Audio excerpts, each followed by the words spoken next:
the group and play the role of the hypocrite even further. He comes back in. He's welcomed to the fellowship again. Jesus washes his feet, if you can imagine that, in the first part of the chapter.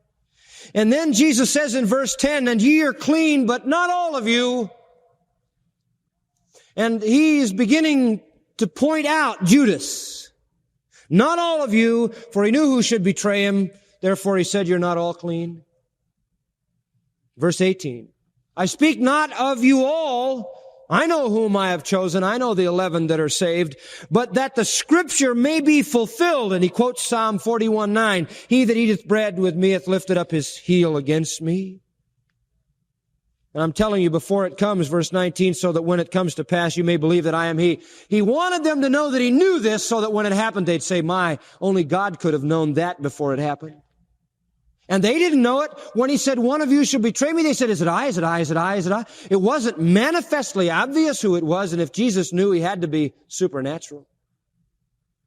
And I am always drawn to verse 21. When Jesus had thus said, he was troubled in spirit. He was troubled in spirit. He was upset.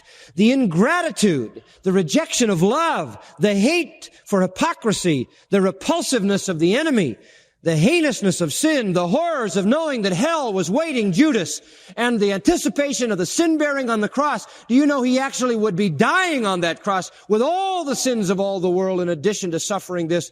It was so much that it tore him up in the inside. He testified and said, "Truly, truly, I say unto you, one of you will betray me." They couldn't believe it. They looked on each other doubting of whom he spoke. They had no reason to believe it was anybody. There was leaning on Jesus' bosom one of his disciples whom Jesus loved. Simon Peter therefore beckoned to him that he should ask who it should be of whom he spoke. He says, "John, ask him. Who is he talking about?" And I think Peter asked because Peter and Judas were a lot alike in many ways. They acted hypocritically. Peter knew he was a sinner of the first magnitude. And I think he was just checking in to find out if it was going to be him, since he had so many other failures. Jesus answered and said, "The one I give the sop to, it's him." And I think that's what he told John. And I don't think the others heard it, because if the others had heard it, there would have been an attack. John, in his quietness, accepted it as the plan, because Jesus had said, "I say this now so you'll know when it happens that I am he." John went along with the plan. He gave the sop. And then verse 27, horrifying verse.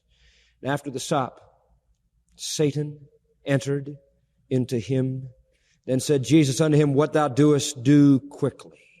And now no man at the table knew for what intent he spoke this unto him. Nobody knew why he sent him away. They maybe thought he sent him to get some more food.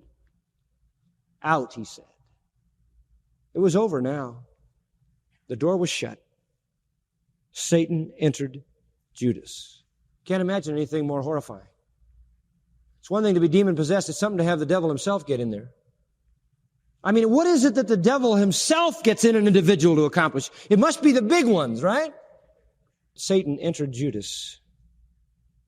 And Judas went away. Jesus remained with his own. Judas went out to consummate the betrayal. Matthew 26:16 says he sought an opportunity to betray him. Mark 14:11 says he sought how he might conveniently betray him. And in Luke 22:6 it says he sought how to betray him in the absence of the multitude. He was afraid of the crowd. He wanted to do it sneaky, and he wanted to do it right, and he wanted to do it the easiest way. He feared the populace because he was there at the triumphal entry. He saw the crowd. He was afraid of that. And he wanted to do it in a way that Jesus wouldn't suspect either. He wanted to do it in a sneaky way. So he met again with the chief priests, and they made a negotiation, and he was sold for 30 pieces of silver. Today, that would be worth somewhere between $10 and $20. That tells me three things. Number one, that greedy people will settle for any price. Number two, that those chief priests had absolute disdain for Judas. They wouldn't give him any more than that. And number three, that they hated Jesus, because that's all they thought he was worth.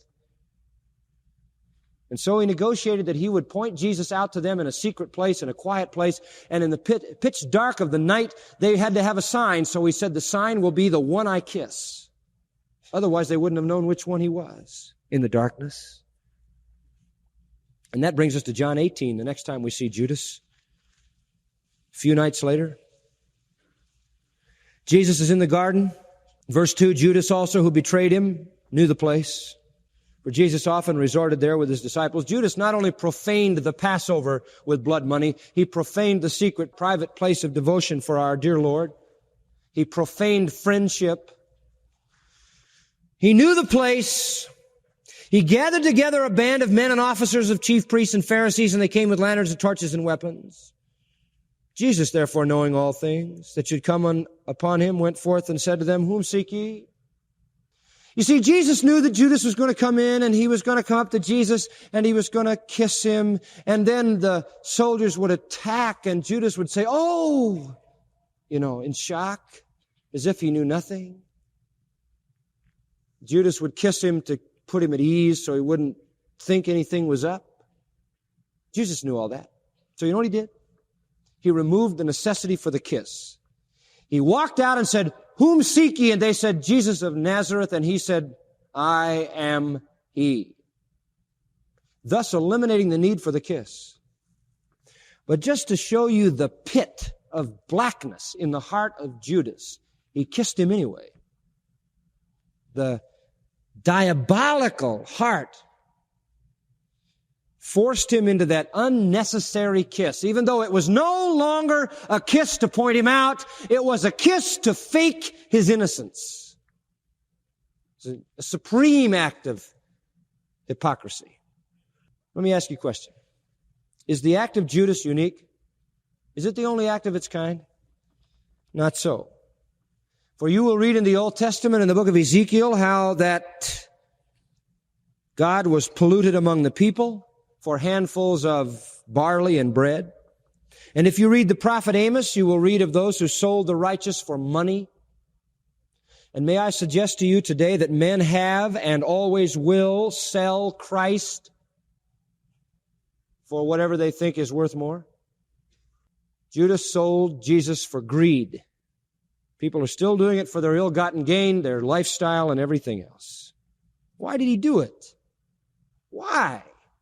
Sure, there was malice. Sure, there was worldly ambition, revenge, hatred of what was good, rejection of what was pure, pride, ingratitude, anger, but most of all, just greed, crass, worldly materialism. I submit to you that no man is more like a devil than a perverted apostle. I guess that's why I hate false teachers.